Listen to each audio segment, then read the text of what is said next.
Okay, here is quiz 3.1.7, the last quiz in the section 3.1. This one is tailgating right after 3.1.5. It's called Increased Racism. So let's get back to where we were at. We were talking about the United States in the 1920s returning to what's normal, getting rid of anything that is immigrant related, and only focusing on building our country.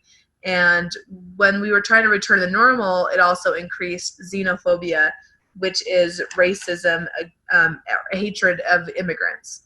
Okay, so we have some increased racism that happens not only with immigrants, but also at home. So we talked a lot about this stuff, so this should be quick. This is where we talk about racism with the KKK and African Americans. So when African American soldiers came from home, every time African Americans went to war for our country, they came back wishing that people would notice how sincere they were and how brave they were and how much of a I'm an American they were in the war, and things would be better for them. And every single time, it wasn't. So it's not any different in this kind. They came back and they came home to lynching and violence. The most lynching that the country has ever seen happened after World War I. So the increased racism kind of pushed for more horrible laws. We have something that's called the Jim Crow laws.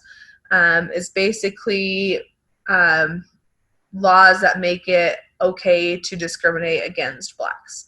You don't have to treat them fairly. You don't have to do anything to help them.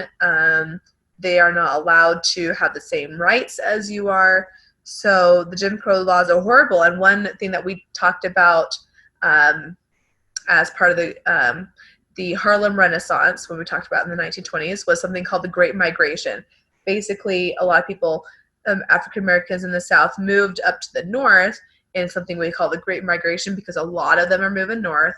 One of the push factors for doing that is because of the Jim Crow laws of the South. So we have a lot of people who go up there. You have in 1915 the movie Birth of a Nation that came out that basically inspired people to form a new KKK.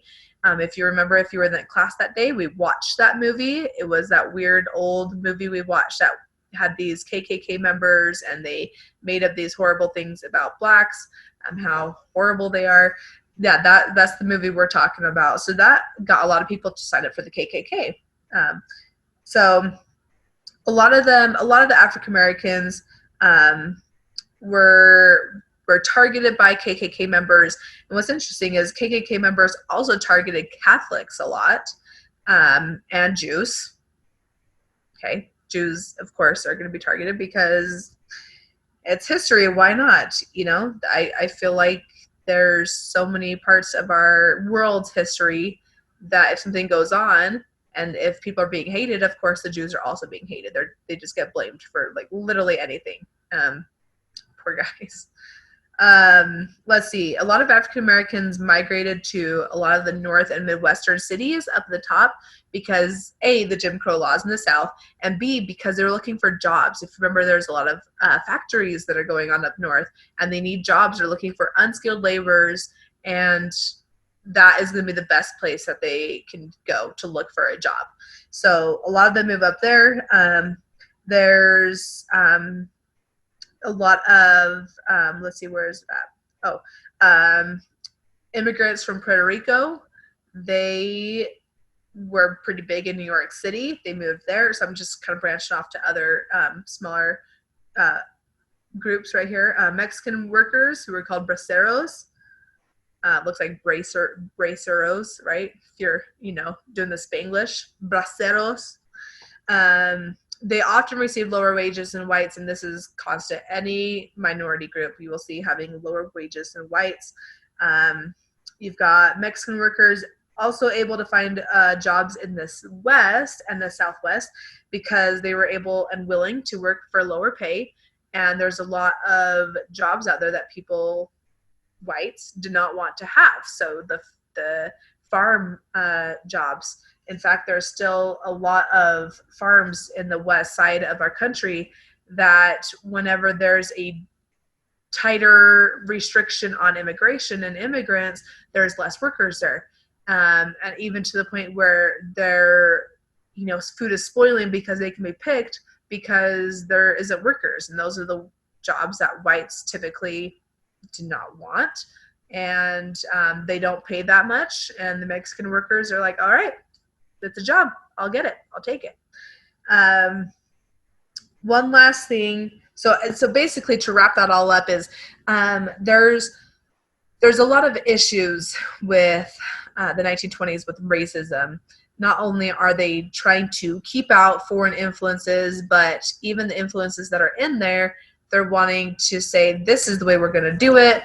We don't like you if you're different. We're going to treat you bad if you're different, because we want to get back to what we know.